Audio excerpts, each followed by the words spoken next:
ਦਰਸ਼ਕੋ break ਬਾਅਦ ਆਪਾਂ ਤੁਹਾਨੂੰ ਸਭ ਜੀ ਆ ਕਹਿੰਦੇ ਆ। ਸੋ ਪਹਿਲੇ ਸੈਗਮੈਂਟ ਦੇ ਵਿੱਚ ਆਪਾਂ ਗੱਲਬਾਤ ਕੀਤੀ ਹੈ ਨਵੰਬਰ 84 ਦੇ ਹਵਾਲੇ ਨਾਲ। ਸੋ ਹੁਣ ਆਪਾਂ ਗੱਲਬਾਤ ਕਰਨ ਜਾ ਰਹੇ ਭਾਰਤ ਦੇ ਕਿਸਾਨਾਂ ਦੇ ਹਵਾਲੇ ਨਾਲ ਕਿ ਭਾਰਤ ਦੀ ਮੋਦੀ ਸਰਕਾਰ ਦੀਆਂ ਕਿਸਾਨ ਵਿਰੋਧੀ ਅਤੇ ਪੰਜਾਬ ਵਿਰੋਧੀ ਜਿਹੜੀਆਂ ਨੀਤੀਆਂ ਦੇ ਖਿਲਾਫ ਪੰਜਾਬ ਦੇ ਸਿੱਖ ਕਿਸਾਨਾਂ ਦਾ ਜਿਹੜਾ ਅੰਦੋਲਨ ਹੈ ਪੂਰੇ ਜ਼ੋਰ ਸ਼ੋਰ ਨਾਲ ਚੱਲ ਰਿਹਾ। ਔਰ ਇਸੇ ਦੌਰਾਨ ਪੰਜਾਬ ਤੋਂ ਬਾਅਦ ਛੱਤੀਸਗੜ੍ਹ ਅਤੇ ਰਾਜਸਥਾਨ ਦੀਆਂ ਜਿਹੜੀਆਂ ਸਰਕਾਰਾਂ ਨੇ ਵੀ ਆਪਣੀਆਂ ਅਸੈਂਬਲੀਆਂ ਵਿੱਚ ਮਤੇ ਪਾਸ ਕਰਕੇ ਜਿਹੜੇ ਖੇਤੀਬਾੜੀ ਕਾਨੂੰਨਾਂ ਨੂੰ ਜਿਹੜਾ ਨਿਕਾਰਿਆ ਹੈ। ਔਰ ਅੰਦਰੂਨੀ ਸਰੋਤਾਂ ਅਨੁਸਾਰ ਮੋਦੀ ਸਰਕਾਰ ਵੱਲੋਂ ਪੰਜਾਬ ਅਤੇ ਸਿੱਖਾਂ ਦੇ ਖਿਲਾਫ ਜਿਹੜਾ ਸਖਤ ਜਿਹੜੀ ਕਾਰਵਾਈ ਕਰਨ ਦੀ ਜਿਹੜੀ ਪਲਾਨ ਕੀਤੀ ਜਾ ਰਹੀ ਹੈ।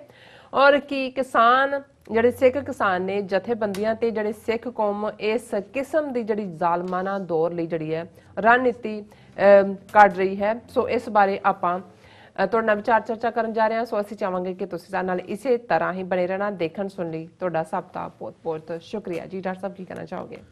देखो वैसे तो ये गल कही जाती है दुश्मन बात करे अनहोनी जी, लेकिन क्योंकि जदों तुसी अपनी होनी दा एक तो बाद एक चैप्टर बीते दा देख लिया हुंदा है, उन्होंने असीं अज डिस्कस भी कर रहे हैं, तो फिर तुहानूं नज़र आ रहा हुंदा है कि जिहड़े नवे हाकम ने वो पुराणिਆਂ नालों भी कदम अगे जाके कोई होनी वरताणगे, वो अनहोनी नहीं होएगी, वो किसी हद तक भी जाणगे। और इस भी कोई शक नहीं है कि जे पंजाब दा इतिहास तारीख असी देखिए तो हर 20-25 साल बाद नो मैटर कौन किन्ना जुल्म करदा है, क्यों जे कानून बनते हैं, क्यों जी रिप्रैशन हुंदी है, पर पंजाब की धरती जिहड़ी योधियां की धरती है, उस धरती के उत्ते गुरु नानक साहब ने खलो के जालमां नूं वंगारिया होया है। सच की बाणी नानक आखै सच सुनाए सी सच की बेला। इस धरती ते ईवन सदियां पहला जे कदे अलैगजेंडर सिकंदर दे उस घोड़े नूं भी रोकिया तो उस धरती दे जाया ने रोकिया और वो ब्यास तो अगे नहीं सी जा सकिया और उहदा दुनिया फतह करन दा जिहड़ा उहदा ख्वाब सी वो अधूरा ही रहा। सो ये वक्तन बा वक्तन जिहड़ा इतिहास अपने आप नूं दोहरांदा है, इसलिए कि जालम भी उवें ही जुल्म करन लई आउंदे ने ते फिर वो धरती दे जाए जिहदा खमीर सिख विचारधारा ने बदलिया उस धरती दे उत्ते योधियां दी वो सिरां दी फसल वालियां दी जिहड़ी आमद सी उन्हें बिल्कुल दिल्ली तख्त नूं हमेशा ही वो खौफजदा रहे इस धरती तो। और हुण असीं देख रहे हैं कि बेशक असीं पिछले दिनां च लगातारता नाल लगभग 4 हफ्ते तो किसान मूवमेंट किस दलेरी दे नाल किवें सियाणप दे नाल भी वो खलोते ने।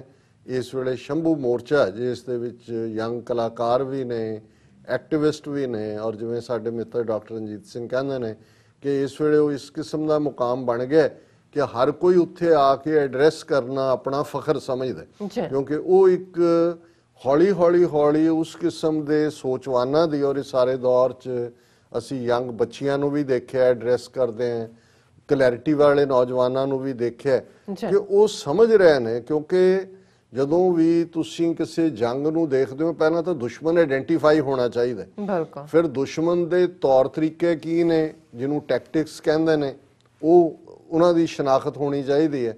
और बहुत सारी खेड अज पंजाब दी इस जनरेशन नूं जिहड़ी गल सानूं सैटिस्फैक्शन भी दिंदी है। और अज ही डॉक्टर साहब ने कॉल करके वो हमेशा ही हर गल नूं सीरीयसली लैंदे ने, सिंसीयर इंसान ने, तो मैं उन्होंने कहा मैं क्या जी सानू इस वेले इन्ना फिक्र करने की लोड़ नहीं है, असी अपना एक सीमित बनदा रोल जरूर अदा करते हैं या कर रहे हैं या करांगे।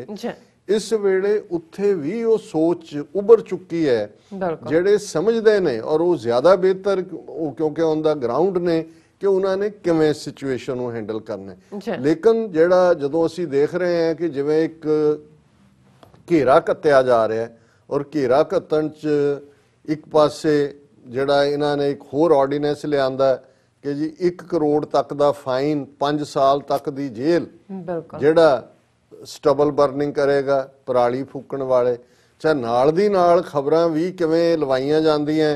एक खबर मैं देख रहा सी कि over 20,000 farm fire incidents in Punjab so for this season official data कि भाई ईडा किहड़ा इन्हां दे कोल टॉर्च है कि जाके उन्होंने 23,000 अग्गां गिणियां ने कि जी पराली साड़ रहे ने।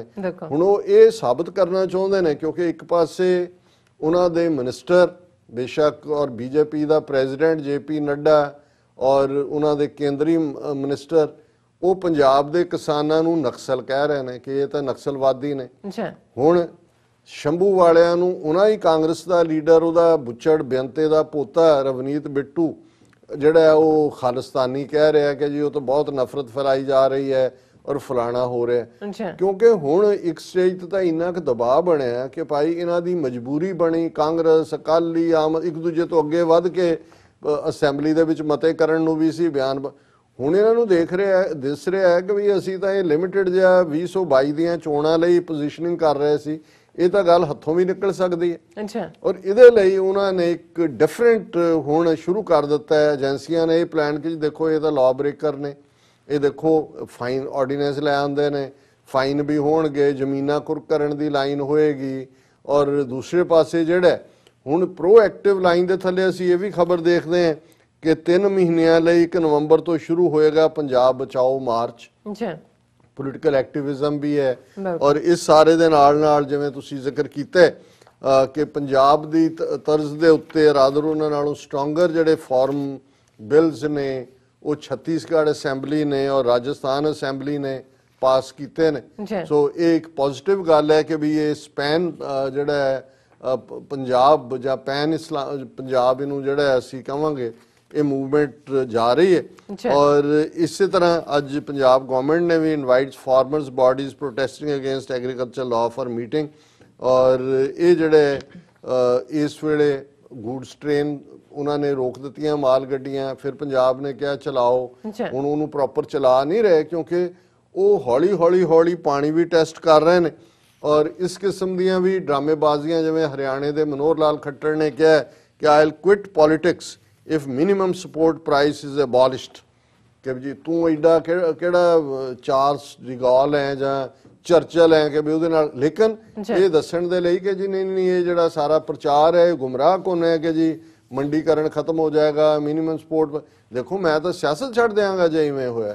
ਸੋ ਅਸੀਂ ਜਿਸ ਗੱਲ ਨੂੰ ਲੈ ਕੇ ਫਿਕਰਮੰਦ ਹੈ ਕਿ ਦੁਸ਼ਮਣ ਤਾਂ ਅਨਹੋਣੀ ਵੀ ਔਰ ਕਿਸੇ ਹੱਦ ਤੱਕ ਵੀ ਜਾ ਸਕਦਾ ਹੈ। ਔਰ ਸਾਡਾ ਫਿਕਰ ਹੈ ਕਿ ਜਿਹੜੀਆਂ ਸਿੱਖ ਪ੍ਰਸਤ ਧਿਰਾਂ ਨੇ, ਪੰਜਾਬ ਪ੍ਰਸਤ ਧਿਰਾਂ ਨੇ, ਪੰਥਕ ਧਿਰਾਂ ਨੇ, ਖਾਲਿਸਤਾਨੀ ਧਿਰਾਂ ਨੇ, ਇਹ ਮੈਂ ਇਸ ਲਈ ਕਿਹਾ ਕਿ ਹਰ ਕੋਈ ਇੱਕ ਸਟੈਪ ਅੱਗੇ ਪਿੱਛੇ ਹੋ ਕੇ ਆਪਣਾ ਝੰਡਾ ਖੜਾ ਕਰ ਰਿਹਾ ਕਿ ਅਸੀਂ ਤਿਆਰ ਹਾਂ ਇਸ ਸਾਰੇ ਦੇ ਲਈ ਜਿਹੜਾ ਫਾਈਨਲ ਔਨ ਸਲੌਟ ਉਹਨਾਂ ਨੇ ਦੇਣਾ। ਅੱਜ ਭਾਵੇਂ ਕਿਉਂਕਿ ਚਾਈਨਾ ਫੈਕਟਰ ਵਿੱਚ ਹੈ, ਨਹੀਂ ਤਾਂ ਹੁਣ ਤੱਕ ਪੰਜਾਬ ਫੌਜ ਦੇ ਹਵਾਲੇ ਕੀਤਾ ਹੋਣਾ ਸੀ। ਬਿਲਕੁਲ। ਔਰ ਉਹ ਦੇਖਣਗੇ ਕਿ ਕਿੱਥੇ ਕਿੱਥੇ ਕ੍ਰੈਕਸ ਨੇ। ਦਲਿਤ ਫੈਕਟਰ ਬੜਾ ਇੰਪੋਰਟੈਂਟ ਫੈਕਟਰ ਹੈ ਪੰਜਾਬ ਦੇ ਵਿੱਚ ਔਰ ਇਹਦੇ ਵਿੱਚ ਇੱਕ ਪੋਜ਼ਿਟਿਵ ਲਾਈਨਿੰਗ ਹੈ ਕਿ ਦਲਿਤ ਭਾਈਚਾਰਾ ਹੌਲੀ ਆਪਣਾ ਇਹ ਸਾਰੀ ਗੇਮ ਦੇ ਵਿੱਚ ਫਸਿਆ ਨਹੀਂ ਹੈ ਉਹਨਾਂ ਦੀ ਗੇਮ 'ਚ। ਕਿਵੇਂ ਆਉਣ ਵਾਲਾ ਪੀਰੀਅਡ ਹੋਏਗਾ ਅਸੀਂ ਜਿਹੜਾ ਹੈ ਉਹ ਆਉਣ ਵਾਲੇ ਦਿਨਾਂ 'ਚ ਵੀ ਇਹਨਾਂ ਸਾਰੇ ਐਸਪੈਕਟਸ ਨੂੰ डिस्कस करें। जी डॉक्टर साहब, बहुत बहुत शुक्रिया। साथ लेने ब्रेक व्यूअर्स, तुसी कितने जाना, मिलते हैं आफ्टर दिस शॉर्ट ब्रेक।